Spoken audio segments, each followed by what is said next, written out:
Hello guys, good morning.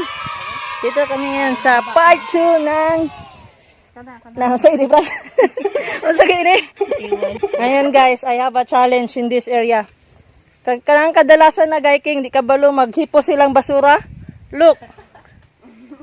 So ako anang limpyuhan para sa inyo ah. Dapat mag-subscribe mo ah. Sorry guys, naputol kay medyo blurred mong gud to. So Glenn, dire video ko. Dapat likod lang. Kita niya mga basura guys, nan. Kisa may ganahan magano diri nga magpicture-picture nga naay mga silupin. Mga wala gini batasan mga hikers ba. You're not deserved to be here. Correct. Guys, respect.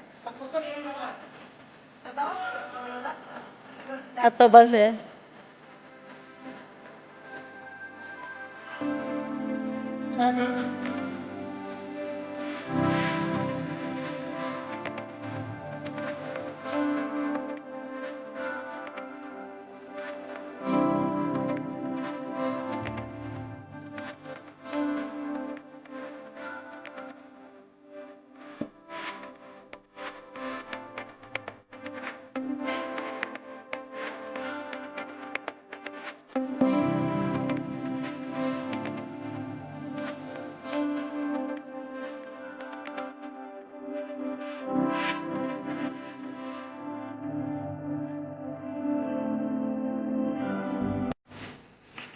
Guys, imagine.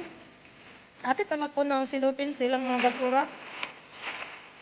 Bad example.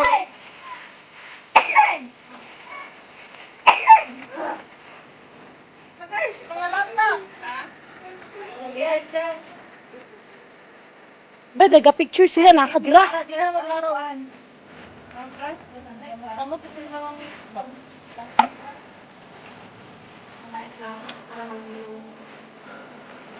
Wait guys, bad kayo ko. Anong kapanglabay ng basura dali?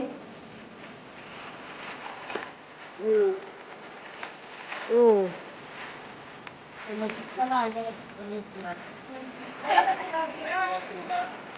Ang kabrad.